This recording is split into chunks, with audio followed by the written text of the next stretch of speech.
Die Apokalypse des Johannes von Rudolf Steiner. Die Zukunft der Menschheitsentwicklung. Die Kulturen der 7 Siegel und der 7 Posaunen.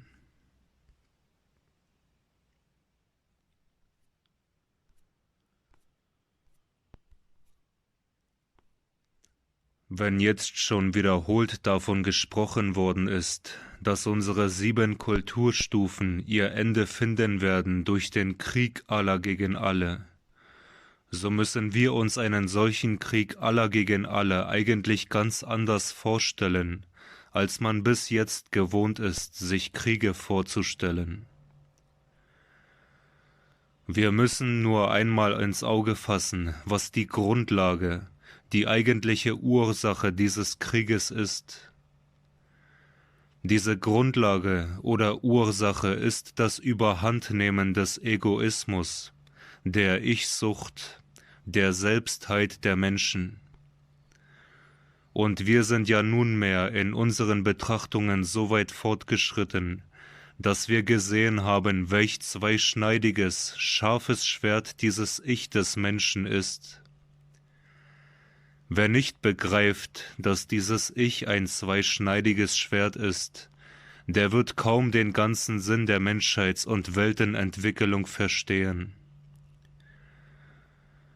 Auf der einen Seite ist dieses Ich die Ursache dessen, dass die Menschen in sich selbst sich verhärten, dass sie alles, was ihnen zur Verfügung stehen kann an äußeren Dingen und inneren Gütern, in den Dienst dieses ihres Ichs einbeziehen wollen. Es ist dieses Ich die Ursache, dass sich alle Wünsche des Menschen darauf richten, dieses Ich als solches zu befriedigen. Wie dieses Ich danach strebt, einen Teil des gemeinsamen Erdenbesitzes an sich heranzubringen als sein Eigentum, wie dieses Ich danach strebt, aus seinem Gebiete alle anderen Iche hinwegzutreiben, sie zu bekriegen, zu bekämpfen, das ist die eine Seite des Ichs. Aber auf der anderen Seite dürfen wir nicht vergessen, dass dieses Ich zugleich dasjenige ist, was dem Menschen seine Selbstständigkeit, seine innere Freiheit gibt, was den Menschen im wahrsten Sinne des Wortes erhöht. In diesem Ich ist seine Würde begründet. Es ist die Anlage zum Göttlichen im Menschen. Dieser Ich-Begriff macht vielen Menschen Schwierigkeit. Es ist uns ja klar geworden, dass sich das Ich des Menschen herausentwickelt hat aus einer Gruppenseelenhaftigkeit, aus einer Art umfassenden All-Ichs, aus dem es sich heraus differenziert hat. Unrichtig wäre es, wenn der Mensch wieder das Verlangen haben würde, mit seinem Ich unterzugehen in irgendein Allbewusstsein, in irgendein Gesamtbewusstsein. Alles, was den Menschen streben lässt, sein Ich zu verlieren, mit ihm aufzugehen in ein Allbewusstsein, ist ein Erzeugnis der Schwäche. Nur der allein versteht das Ich, der da weiß, dass, nachdem er sich dieses Ich errungen hat im Laufe der kosmischen Entwicklung, es nunmehr unverlierbar ist, und der Mensch muss vor allen Dingen nach der starken Kraft streben, wenn er die Weltenmission versteht, dieses Ich immer innerlicher, immer göttlicher zu machen. Die wahren Anthroposophen haben nichts von jener Phrase in sich, die da immer wieder betont das Aufgehen des Ichs in einem All-Ich, das Zusammenschmelzen in irgendeinen Urbrei. Die wahre anthroposophische Weltenanschauung kann nur als Endziel die Gemeinschaft der selbstständig und frei gewordenen Iche, der individuell gewordenen Iche hinstellen. Das ist ja gerade die Erdenmission, die sich durch die Liebe ausdrückt, dass das Ich dem Ich frei gegenüberstehen lernt. Keine Liebe ist vollkommen, die hervorgeht aus Zwang, aus dem Zusammengekettetsein. Einzig und allein dann, wenn jedes Ich so frei und selbstständig ist, dass es auch nicht lieben kann, ist seine Liebe eine völlig freie Gabe. Das ist sozusagen der göttliche Weltenplan, dieses Ich so selbstständig zu machen, dass es aus Freiheit selbst dem Gott die Liebe als ein individuelles Wesen entgegenbringen kann. Es würde heißen, die Menschen an Fäden der Abhängigkeit führen, wenn sie irgendwie zur Liebe, wenn auch nur im entferntesten gezwungen werden könnten. So wird das Ich das Unterpfandsein des höchsten Zieles des Menschen. So ist es aber zu gleicher Zeit, wenn es nicht die Liebe findet, wenn es sich in sich verhärtet, der Führer, der ihn in den Abgrund stürzt.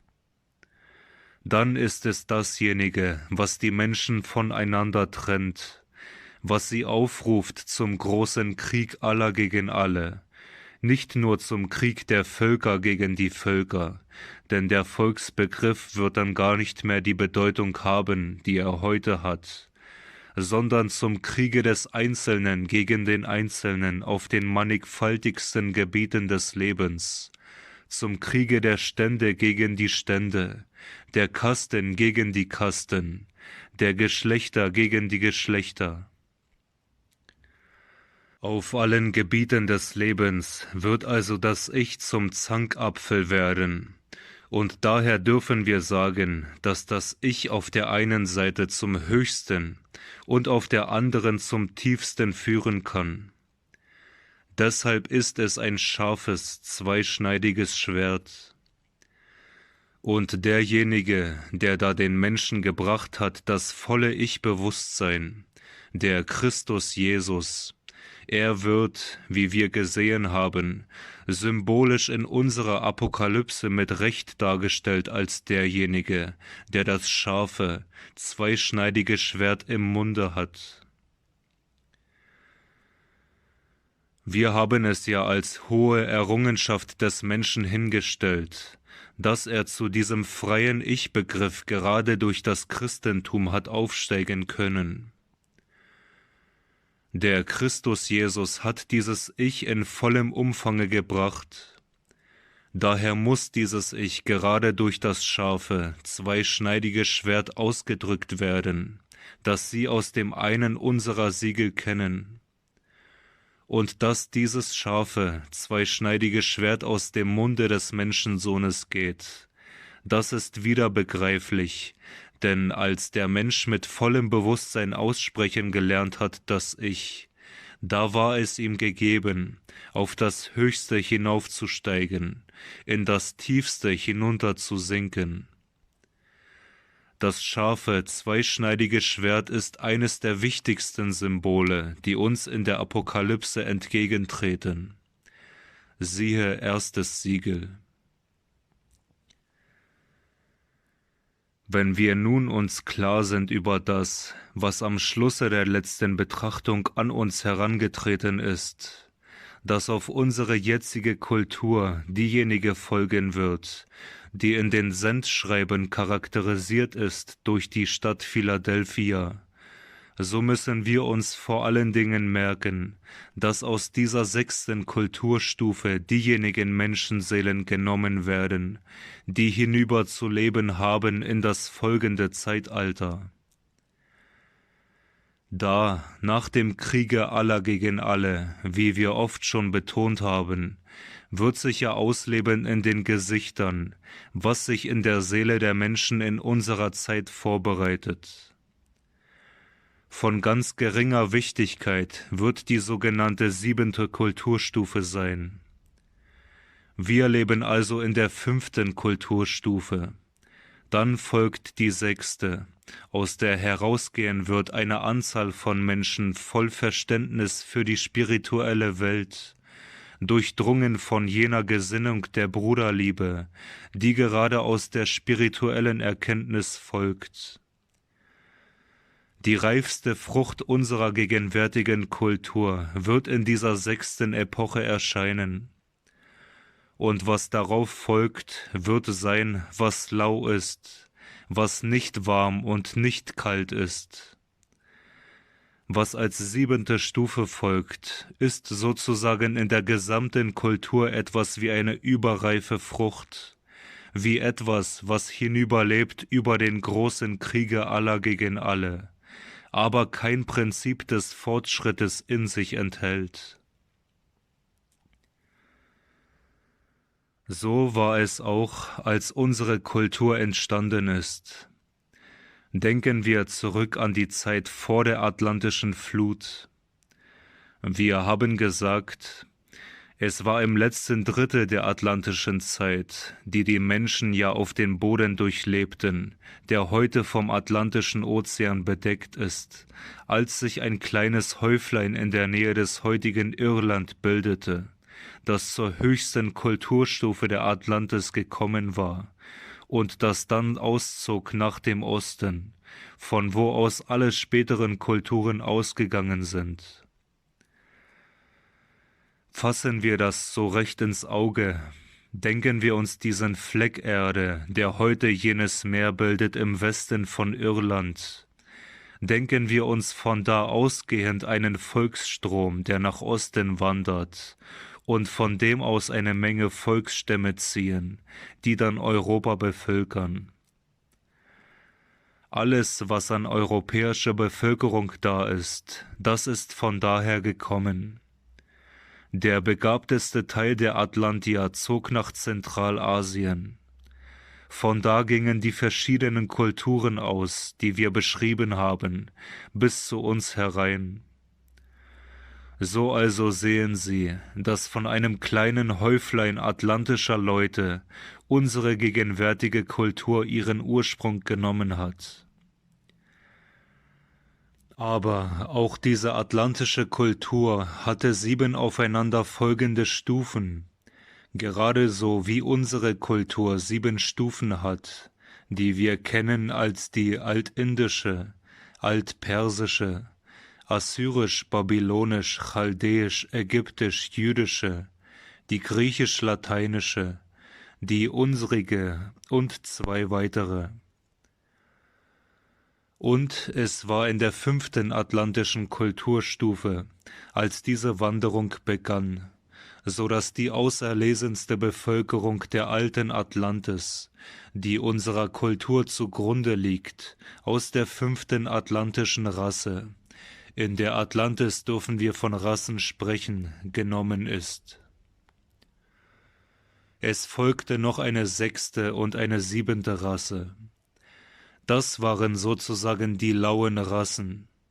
Auch sie überdauerten die große Flut, aber in ihnen war nicht lebendig sprießende Kraft. Sie verhielten sich etwa so zu der 5. Kultur, wie sich die Rinde, die verholzt, verhärtet ist, zum saftigen Stängel verhält. So waren die 2 Rassen, die auf die eigentliche Stammrasse folgten, nicht entwicklungsfähig, überreif sozusagen waren sie. Sie sehen heute noch Nachzügler dieser alten, überreifen Rassen, namentlich im chinesischen Volk. Das chinesische Volk ist dadurch charakterisiert, dass es sich nicht angeschlossen hat dem, was in der 5. Rasse, der Stammrasse, geoffenbart worden war. Damals, als der Ätherleib hineinging in den physischen Leib, war es, wo der Mensch die erste Anlage zum Ich-Sagen empfing. Sie hatten diesen Zeitraum verpasst. Sie hatten allerdings dadurch jene hohe Kultur entwickelt, die bekannt ist, die aber nicht bildungsfähig war. Die 5. atlantische Rasse schickte überall hin ihre Kulturträger, die neue, immer mehr sich vervollkommnende, wachsende Volkskulturen schufen. Ja, das wächst alles, von der altindischen Kultur bis zur unsrigen. Die 6. und 7. Rasse der Atlantis hatten sich in die Verhärtung begeben und waren daher in einen stationären Zustand gekommen. Wie gesagt, die chinesische Kultur ist ein Überbleibsel davon. Sie kann nicht aus sich herauskommen. Sie hatte in der alten chinesischen Kultur eine wunderbare altatlantische Erbschaft angetreten, aber sie konnte über ihren Höhepunkt nicht hinaus. Nichts bleibt unbeeinflusst vom anderen. Sie dürfen die altchinesische Literatur ansehen. Von überall her ist sie beeinflusst worden, aber ihre Grundfarbe zeigt durchaus den atlantischen Charakter. Dieses in sich geschlossen sein, dieses Erfindungen machen und dabei bleiben, niemals sie über einen gewissen Grad hinausbringen können, das rührt alles noch von dem Charakter der Atlantis her. Wie es dazumal mit der 5. Rasse gegangen ist, dass sie die Bildungsfähigen geliefert hat, und mit der 6. und 7., dass sie in den Niedergang kamen, so wird es auch in unserer Zeit sein.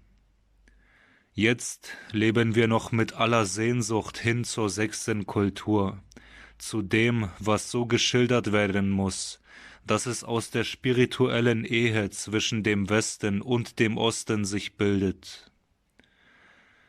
Da wird die 6. Kulturstufe die Grundlage sein für das, was nach dem großen Kriege aller gegen alle als neue Kulturen aufgehen wird, ebenso wie nach der atlantischen Zeit unsere Kulturen aufgegangen sind. Dagegen wird die 7. Kulturstufe durch die Lauen repräsentiert werden. Diese 7. wird so hinüberleben in die neue Zeit, wie die 6. und 7. Rasse der atlantischen Zeit als verhärtete und sich versteifende Rassen in unsere Epoche herübergelebt haben. Nach dem Kriege aller gegen alle wird es 2 Strömungen unter den Menschen geben. Auf der einen Seite die von Philadelphia mit dem Prinzip des Fortschrittes, der inneren Freiheit, der Bruderliebe, ein kleines Häuflein aus allen Stämmen und Nationen sich zusammensetzend. Und auf der anderen Seite die große Masse derer, die da lau sein werden, die Überbleibsel derer, die jetzt lau sein werden, die Strömung von Laodicea. Und es wird sich nach dem großen Kriege aller gegen alle darum handeln, dass nach und nach durch die gute Rasse, durch die gute Strömung, die böse Strömung hinübergeführt wird zum Guten. Das wird eine der Hauptaufgaben sein nach dem großen Kriege aller gegen alle, zu retten, was zu retten ist aus denjenigen, die nach dem großen Kriege nur das Bestreben haben werden, einander zu bekämpfen, das Ich ausleben zu lassen im äußersten Egoismus. Innerhalb der Sphäre des Okkultismus wird für alle solche Dinge immer vorgesorgt in der Welt. Betrachten Sie es nicht als eine Härte des Schöpfungsplanes, nicht als etwas, weswegen man rechten könne mit dem Schöpfungsplan, dass also die Menschheit gespalten wird in solche, die zur Rechten und die zur Linken stehen werden. Betrachten Sie es vielmehr als etwas, was im höchsten Grade weise im Schöpfungsplan ist. Denn bedenken Sie einmal, dass gerade dadurch, dass so das Böse sich von dem Guten trennt, das Gute seine Hauptstärke im Guten erhalten wird.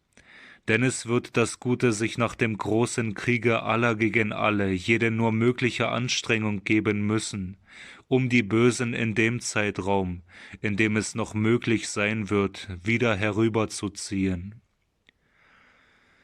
Das wird nicht eine Erziehungsaufgabe sein, wie heute die Erziehungsaufgaben sind, sondern da werden okkulte Kräfte mitwirken, Denn die Menschen werden in diesem nächsten großen Zeitraum okkulte Kräfte in Bewegung zu setzen verstehen.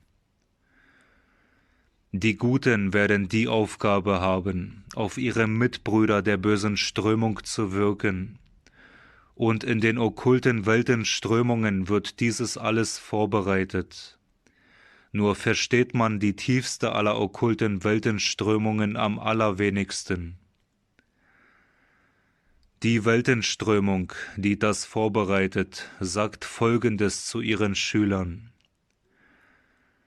Da reden die Menschen von Gut und Böse, und sie wissen nicht, dass es im Weltenplan notwendig ist, dass das Böse auch zu seiner Spitze kommt, damit diejenigen, die dieses Böse überwinden müssen, gerade in der Überwindung des Bösen die Kraft so nützen, dass ein umso größeres Gutes herauskommt. Aber es müssen die auserlesensten Menschen darauf vorbereitet werden, dass sie hinüberleben über das Zeitalter des großen Krieges aller gegen alle, wo Menschen ihnen entgegenstehen werden, die in ihrem Antlitz haben werden die Zeichen des Bösen. Sie müssen vorbereitet werden darauf, dass so viel als möglich gute Kraft einfließen muss in die Menschheit. Es wird noch möglich sein, dass die bis zu einem gewissen Grade weichen Leiber nach dem großen Kriege aller gegen alle umgeformt werden durch die bekehrten Seelen, durch die Seelen, die noch in diesem letzten Zeitraum zu dem Guten hinübergeführt werden. Damit wird viel erreicht werden. Das Gute würde nicht ein so großes Gutes sein, wenn es nicht also wachsen würde durch die Überwindung des Bösen. Die Liebe würde keine so intensive sein, wenn sie nicht eine so große Liebe werden müsste, um selbst das Hässliche im Antlitz der bösen Menschen zu überwinden. Das wird schon vorher vorbereitet, und den Schülern wird gesagt: Also dürft ihr nicht glauben, dass das Böse nicht im Schöpferplan begründet sei. Es ist darinnen, dass durch es einmal das große Gute sei. Diejenigen, die vorbereitet werden in ihren Seelen durch solche Lehren, damit sie einstmals diese große Erziehungsaufgabe lösen können, das sind die Schüler jener Geistesrichtung, die man nennt das Manichäertum. Die Manichäer-Richtung wird gewöhnlich falsch verstanden. Wo sie irgendetwas hören oder lesen darüber, da vernehmen sie eine phrasenhafte Rede. Da heißt es, die Manichäer glaubten, es gebe von Anfang der Welt an zwei Prinzipien, das Gute und das Böse. So ist es nicht, sondern es ist die Lehre, die ihnen eben auseinandergesetzt worden ist. Solche Lehre und ihre Umsetzung für die Zukunft und die Schüler, die angeleitet werden so, dass sie in künftigen Verkörperungen solch eine Aufgabe leisten können, das ist es, was man unter dem Namen Manichäertum versteht. Manes ist jene hohe Individualität, die immer wieder und wieder auf der Erde verkörpert ist, die der leitende Geist ist derer, die zur Bekehrung des Bösen da sind. Wenn wir von den großen Führern der Menschen sprechen, so müssen wir auch dieser Individualität gedenken, welche sich diese Aufgabe gesetzt hat. Es wird, wenn auch in der Gegenwart dieses Prinzip des Manes sehr in den Hintergrund hat treten müssen, weil wenig Verständnis für den Spiritualismus da ist. Es wird dieses wunderbar herrliche Manichäer-Prinzip mehr und mehr Schüler gewinnen, je mehr wir dem Verständnis des spirituellen Lebens entgegengehen. So sehen Sie, wie hinüberlebt die gegenwärtige Menschheit in die neue, spätere Zeit über den Krieg aller gegen alle hinaus, ebenso wie jene Stammrasse der Atlantier herübergelebt hat in unsere Zeit und unsere Kultur begründet hat. In 7 aufeinanderfolgenden Stufen wird sich nach dem großen Kriege aller gegen alle die Menschheit entfalten. Und wir haben schon gesehen, wie dasjenige, was über die Entsiegelung der 7 Siegel gesagt wird in der Apokalypse des Johannes, uns den Charakter angibt der aufeinanderfolgenden 7 Stammkulturen, der 7 Kulturstufen nach dem großen Kriege. Dann, wenn diese Kultur, die der heutige Mensch nur als Eingeweihter in der astralischen Welt und in der Symbolik derselben zu schauen vermag, abgelaufen sein wird, dann wird eine neue Periode für unsere Erdenentwicklung beginnen, in der wiederum neue Formen auftreten werden. Und diese neue Periode, die dann folgt auf die eben beschriebene, die wird uns symbolisiert in der Apokalypse des Johannes durch die 7 Posaunenklänge. Ebenso wie die Kultur nach dem großen Kriege aller gegen alle durch die 7 Siegel charakterisiert wird, weil sie der Seher heute nur von der astralischen Welt aus sehen kann, so wird durch die 7 Posaunenklänge die Kulturstufe, die auf jene folgt, aus dem Grunde so charakterisiert, weil der Mensch sie nur wahrnehmen kann von der eigentlich geistigen Welt aus, wo die Sphärenklänge ertönen. Wie der Mensch in Bildern, in Symbolen die Welt wahrnimmt auf dem astralischen Plan, so nimmt er in der inspirierenden Sphärenmusik die Welt im Devachan wahr. Und in diesem Devachan liegt auch sozusagen der Gipfel von dem, was sich auf den großen Krieg aller gegen alle folgend enthüllen wird. So haben wir, wenn wir es noch einmal darstellen, in dem nebenstehenden Schema unsere 7 Kulturstufen in der Linie A bis B. Und zwar so, dass wir die alte indische Kultur als erste haben, die alte persische als die zweite, die assyrisch-babylonisch-chaldäisch-ägyptisch-jüdische als dritte, die griechisch-lateinische als vierte und die unsrige als 5. Kulturstufe der nachatlantischen Zeit. Die Linie 4 wäre die atlantische Zeit, A die große Flut, durch die diese ihr Ende findet, und B der große Krieg aller gegen alle. Dann folgt eine Kultur von 7 Stufen, in Klammern 6, die repräsentiert wird durch die 7 Siegel, und dann folgt eine Kultur von 7 Stufen, die repräsentiert wird durch die 7 Posaunen. Hier liegt dann überhaupt die Grenze unserer physischen Erdenentwicklung. Nun gingen der atlantischen Kultur, derjenigen Kultur, die der unsrigen voranging, auch wiederum Kulturstufen voran. Denn die unsrige, die auf die atlantische folgt, ist auf unserer Erde bereits die 5. Kulturstufe. Es gehen ihr 4 Kulturstufen voran. Die erste können wir aber kaum eine Kulturstufe nennen. Da ist alles noch fein ätherisch geistig, alles noch so, dass, wenn es sich so weiter fortentwickelt hätte, es überhaupt nicht für Sinnesorgane unserer Art sichtbar geworden wäre. Die erste Kulturstufe entwickelte sich, als noch nicht einmal die Sonne sich von der Erde entfernt hatte. Da gab es ganz andere Verhältnisse. Da kann man nicht sprechen von etwas, was unseren Dingen ähnlich sah. Dann folgt eine Zeit, die dadurch charakterisiert wird, dass die Sonne sich wegbewegt. Dann eine, die dadurch charakterisiert wird, dass der Mond aus der Erde herausgeht. Das ist die 3. Stufe, was wir die alte lemurische Zeit nennen. Da tritt der jetzige Mensch in seinen allerersten Anfängen auf unserer Erde auf, von denen ich Ihnen angedeutet habe, dass es solch groteske Körperformen waren, dass es Sie schockieren würde, wenn Sie sie geschildert erhielten. Auf diese, die lemurische Zeit, folgt dann die atlantische und endlich die unsrige.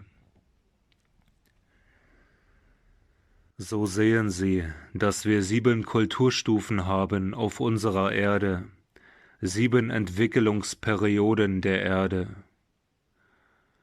Auf 2 sehen wir zurück als ganz und gar unähnlich unserer Zeit, auf eine dritte so, dass sie sich zum Teil abgespielt hat auf einem Platz zwischen dem heutigen Afrika und dem heutigen Asien und Australien, auf dem alten Lemurien. Da gab es wiederum unter den damaligen Menschen eine kleine Gruppe, welche die Vorgerücktesten in sich fasste. Diese Gruppe war die allerletzte der Rassen. Also die allerletzte der lemurischen Rassen hatte ein kleines Häuflein, das auswandern konnte und das nachher die 7 Rassen der Atlantier begründete. Die letzte der lemurischen Rassen begründete die atlantischen Rassen. Die 5. der atlantischen Rassen begründete unsere Kultur. Die 6. der unsrigen Kulturen begründet die zukünftige Kultur nach dem großen Kriege aller gegen alle.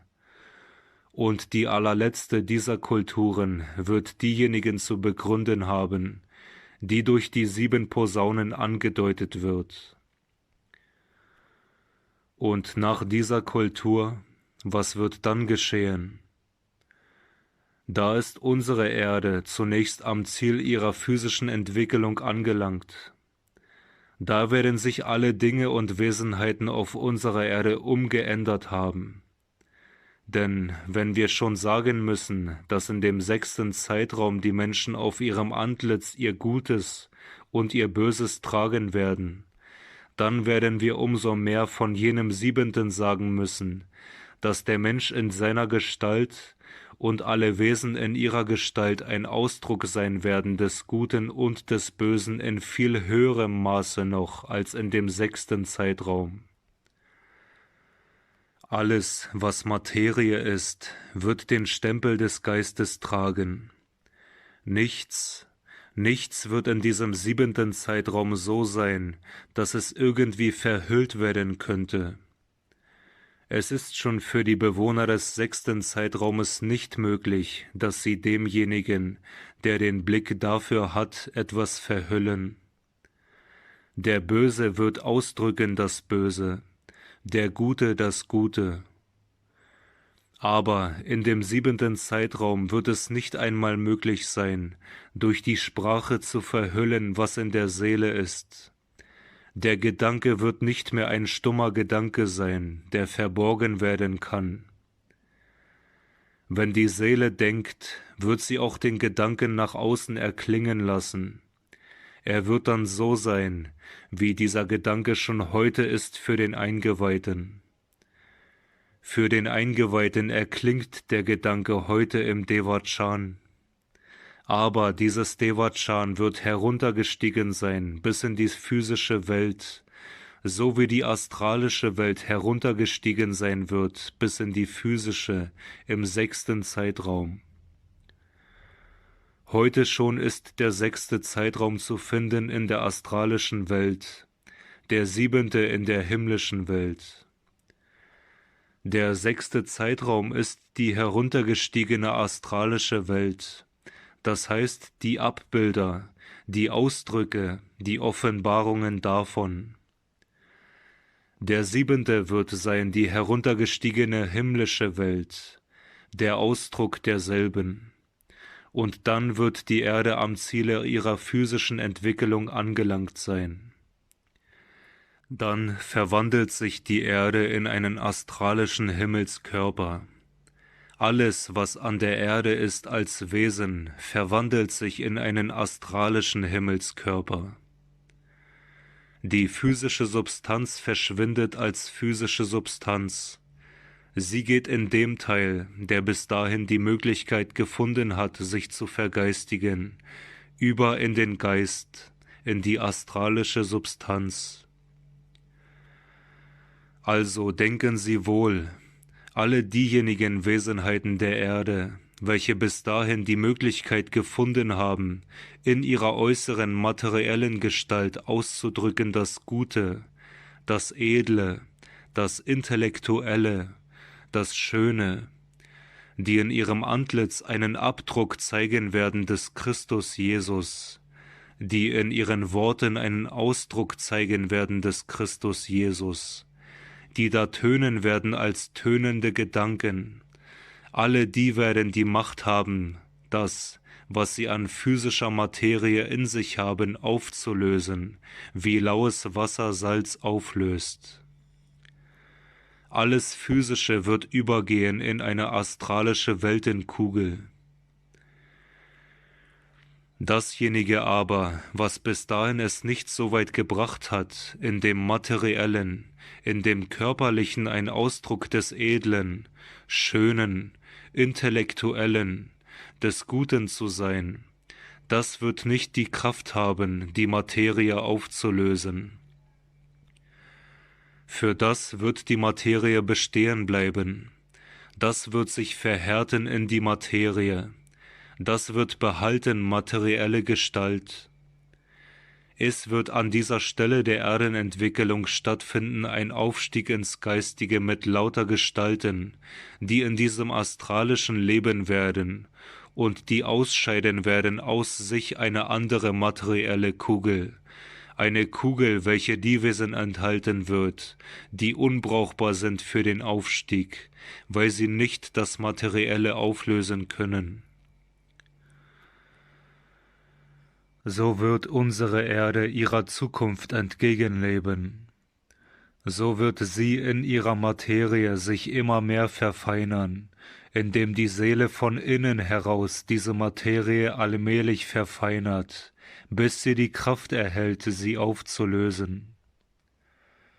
Dann wird die Zeit kommen, wo das Nicht-Auflösbare herausgetrieben wird in einer besonderen Weltenkugel. 7 Zeiträume werden vergehen, während das herausgetrieben wird, was in der Materie sich verhärtet hat. Und die Kraft, die das herausgetrieben, wird die gegenteilige Kraft sein von der, welche die guten Wesen hinaufgetrieben haben wird. Was wird sie denn zum Auflösen der Materie bringen? Das ist eben die Kraft der Liebe, die durch das Christusprinzip gewonnen wird. Die Wesen werden fähig, die Materie aufzulösen dadurch, dass sie die Liebe in ihrer Seele aufnehmen. Je wärmer die Seele wird durch die Liebe, desto intensiver wird sie wirken können auf das Materielle. Sie wird die ganze Erde vergeistigen, verastralisieren, in eine Astralkugel verwandeln. Aber ebenso wie die Liebe die Materie auflöst, wie laues Wasser das Salz, so wird das Gegenteil von Liebe hinunterdrücken, wiederum durch 7 Stufen alles, was nicht fähig geworden ist, diese Erdenmission zu erfüllen. Das Gegenteil der göttlichen Liebe nennt man den göttlichen Zorn. Das ist der technische Ausdruck. Wie diese Liebe im Laufe der 4. Kulturstufe der Menschheit eingeprägt worden ist, wie sie immer wärmer und wärmer wird durch die letzten Kulturstufen unserer Zeit, durch die 6. und 7., so wächst an auf der anderen Seite dasjenige, was die Materie um sich verhärtet, der göttliche Zorn. Und dieses Wirken des göttlichen Zornes, dieses Hinausstoßen der Materie, wird uns angedeutet in der Apokalypse des Johannes durch das Ausgießen der 7 göttlichen Zornesschalen. Stellen Sie sich vor, wie das Ganze sozusagen figürlich sein wird. Die Erde wird immer feiner und feiner in der Materie, der Mensch auch immer geistiger in seiner Materie, und die gröbsten Teile werden nur sichtbar sein in dem Feinen wie Schalen, wie zum Beispiel die Reptilien sie abwerfen oder die Schnecken. So werden die harten Teile immer mehr und mehr angegliedert sein der sich verfeinernden Materie. In dem letzten Zeitraum, dem Zeitraum der Posaunenklänge, würden sie schon sehen mit hellseherischen Augen, wie die Menschen aus feinen Leibern bestehen, aus durchgeistigten Leibern, und wie diejenigen, die in sich verhärtet haben das materielle Prinzip, das in sich bewahrt haben, was heute die wichtigsten Bestandteile der Materie sind, und wie das wie Hülsen herunterfallen wird in diese materielle Kugel, die als Überbleibsel sein wird nach diesem Zeitraum, der durch die Posaunenklänge angedeutet wird. Das ist es, was uns die Apokalypse des Johannes als Prophetie gibt. Und es ist wichtig, dass wir uns mit unserer Seele in diese Prophetie einfühlen, so dass sie befeuernd auf unseren Willen wirkt. Denn was hat alsdann der Mensch aus sich gemacht, wenn dieser 6. und 7. Zeitraum vorüber sein werden? Was hat der Mensch dann aus seinem Leibe gemacht?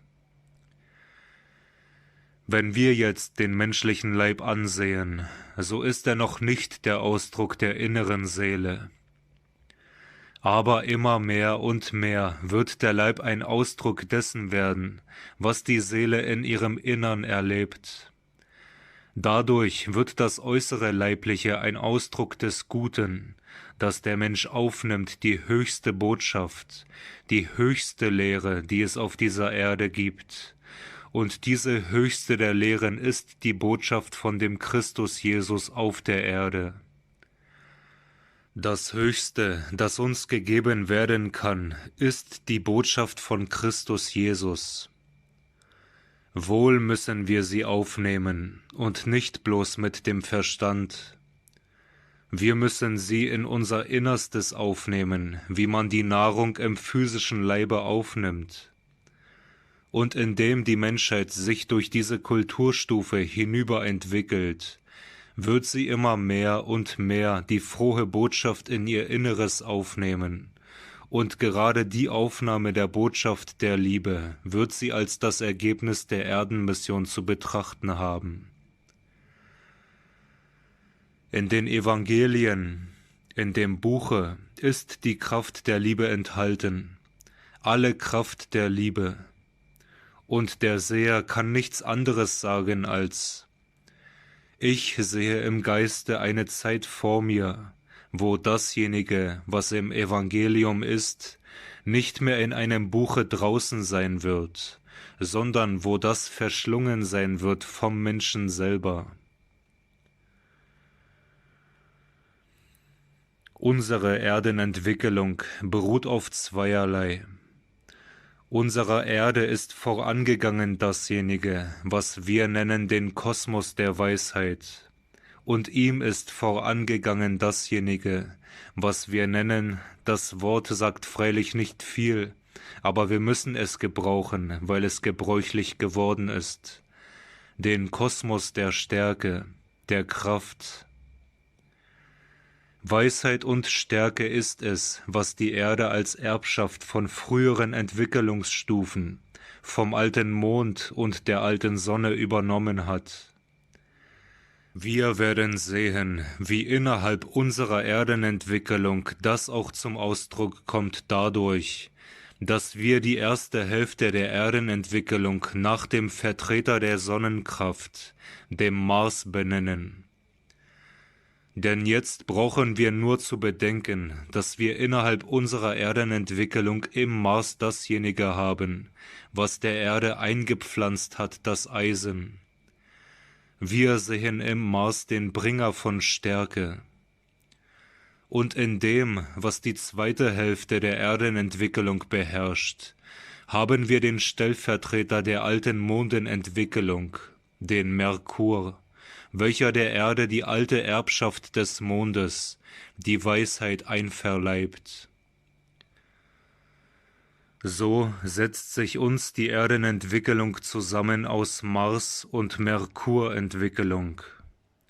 Sie hat als Erbschaft übernommen zwei starke, gewaltige Kräfte. Das, was sie ererbt hat vom Kosmos der Stärke, drückt sich aus im Mars, und was sie ererbt hat vom Kosmos der Weisheit, drückt sich im Merkur aus. Sie, die Erde selber, soll hinzubringen die Liebe durch ihre Mission. Diese Liebe soll als das Ergebnis der Erdenentwicklung sich herrlich offenbaren. Das ist ein sehr tiefer Gedanke des Apokalyptikers. Das ist der tiefe Gedanke, der außerdem anknüpft an die ganze übrige Erdenentwicklung. Siehe das 4. Siegelbild. Noch einmal versetzen Sie sich mit mir zurück in die älteste atlantische Zeit, in jene Zeit, von der wir gesagt haben, dass die Luft noch durchsetzt war von Wasser. Der Mensch war noch für das Wasser gebaut.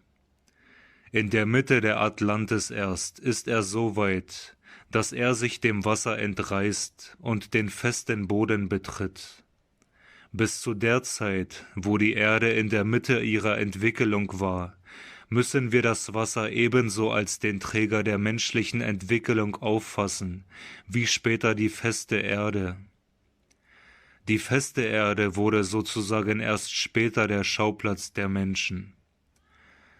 Es ist nur halb richtig, wenn man von der ganzen Atlantis wie von einem trockenen Lande spricht. Sie ist in vieler Beziehung nicht etwa vom Meere bedeckt, aber von einem solchen Mittelding wie Luft, die von Wasser dicht erfüllt ist, und diese Wasserluft gehört zu dem Elemente, in dem der Mensch lebte. Erst später wurde er fähig, in der freien Luft zu leben und auf dem festen Boden zu stehen. Das ist verhältnismäßig noch nicht lange her, so dass wir sagen, wenn wir die Erdenentwicklung überblicken, symbolisch ausgedrückt, wir haben auf der einen Seite Erde und auf der anderen Seite Wasser. Das ist die frühere Zeit. Und aus dem Wasser ragt hervor die eine der Kräfte bis zur ersten Hälfte der Erdenentwicklung. Und aus der Erde ragt hervor die andere der Kräfte. Bis zur Mitte der 4. Periode sprechen wir von den Marskräften, von den Kräften, die sozusagen das Wasser gibt, und wir sprechen von den Merkurkräften in der späteren Zeit, wo die feste Erde die Stützkräfte gibt. Das gliedert sich so recht zusammen in die Vorstellung, dass der Mensch gestützt wird in seiner ganzen Erdenmission durch zwei Säulen, jene zwei Säulen, die Sie symbolisch gesehen haben beim Münchner Kongress im Saale. Diese zwei Säulen stellen dar die zwei Teile der Erdenmission, die zwei Erbschaften, die der Mensch gemacht hat von früheren Zeiten. Und über ihnen symbolisiert sich dasjenige, was durch die Erde selber erreicht werden soll. Die Liebe, die sich darlebt, herrlich sich offenbarend, die gestützt wird durch diese Erbschaften. So schildert der Apokalyptiker es wirklich so, wie es sich darstellt für den Menschen, der aufsteigt in geistige Regionen. Deshalb wird dasjenige, was uns entgegentritt, wenn wir anschauen, was über die Erde hinaus liegt, was uns entgegentritt in dem Momente, wo die Erdensubstanz ihre Materie auflöst ins Geistige, symbolisch angedeutet durch das, was wir in dem 4. Siegel sehen. Selbstverständlich muss es jetzt umgekehrt erscheinen, weil es Zukünftiges darstellt. Es erscheinen uns die zwei Kräfte, welche die Erde als Erbschaft übernommen hat vom Kosmos der Weisheit und der Stärke. Und es erscheint uns alles, was als Erfüllung der Erdenmission sich zeigt, als die Kraft der Liebe, die der Mensch ausbildet. Und das Ganze erscheint uns wie die Personifikation des zukünftigen Menschen, so dass der Mensch der Zukunft, gestützt von diesen beiden Kräften, durchdrungen von dieser Kraft der Liebe, uns symbolisch hier entgegentritt. Die Botschaft der Liebe, das Buch, das er vor sich hat, ist ein Buch, das nicht nur von außen wirkt, sondern das er verschlingen soll. Da sehen wir vor uns hingestellt das gewaltige Bild, das hier uns erscheint.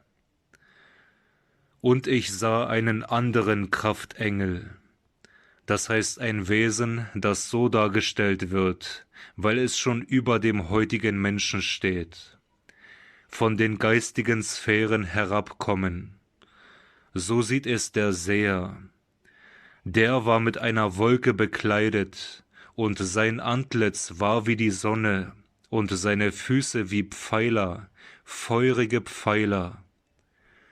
Das sind die zwei Kräfte, von denen wir gesprochen haben, welche die Erde als Erbschaft empfangen hat. Und er hatte in seiner Hand ein Büchlein aufgetan, und er setzte seinen rechten Fuß auf das Meer und den linken auf die Erde. Und Johannes sprach zum Engel: Gib mir das Büchlein. Und er sprach zu mir: Nimm hin und verschlinge es, und es wird dich im Bauche grimmen, aber in deinem Munde wird es süß sein wie Honig. Und ich nahm das Büchlein von der Hand des Engels und verschlang es, und es war süß in meinem Munde wie Honig.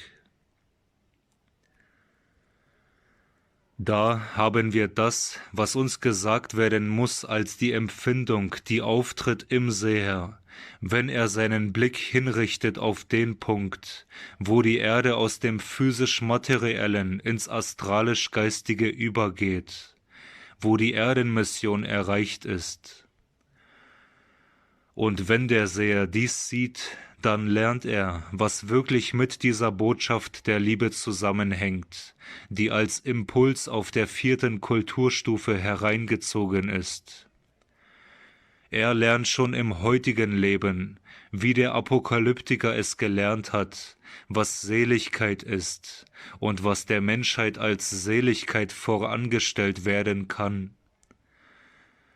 Aber er lernt es eben im heutigen Leibe, denn wenn auch noch ein so hohes Wesen mit Menschen leben wollte, müsste es sich fleischlich verkörpern. Und in mancher Beziehung gibt der heutige Leib gerade dadurch, dass er dem Geist die Möglichkeit bietet, hoch hinaufzusteigen, auch die Möglichkeit zu leiden. Während also die Seele des Sehers, die der Apokalyptiker geschildert hat, in geistige Regionen hinaufsteigen kann, um das Evangelium der Liebe zu empfangen und im Geiste die Seligkeit süß wie Honig empfinden kann, lebt der Seher doch in einem heutigen Leibe, und dementsprechend muss er ausdrücken, dass das Hinaufsteigen im heutigen Leibe in vieler Beziehung das Gegenstück jener Seligkeit hervorruft. Das drückt er dadurch aus, dass er sagt, das Büchlein mache ihm, ob es gleich süß sei wie Honig, als er es verschluckt hat, grimmige Schmerzen im Bauche. Aber das ist nur ein kleiner Abglanz von dem, im Leibe gekreuzigt zu sein. Je höher der Geist steigt, desto schwieriger wird ihm das Wohnen im Leibe. Und das ist zunächst der symbolische Ausdruck für diese Schmerzen, gekreuzigt sein im Leibe. Damit haben wir skizzenhaft angedeutet, was geschehen wird innerhalb unserer Erdenentwicklung, was dem Menschen in der Erdenentwicklung bevorsteht. Wir sind herangekommen bis zu dem Punkt, wo der Mensch verwandelt wird ins Astralische, wo die Erde in ihren besten Teilen als physische Erde verschwinden und ins Geistige übergehen wird, wo nur etwas wie ein abgesonderter Teil durch den göttlichen Zorn abfallen wird in den Abgrund. Und wir werden sehen, dass selbst da noch nicht die letzte Stufe erstiegen ist, aus der nicht Rettung möglich wäre. Ob zwar dasjenige, was sich geltend macht in dem Abgrund, durch die furchtbarsten Symbole gekennzeichnet wird, durch das 7-köpfige und 10-hörnige und durch das 2-hörnige Tier.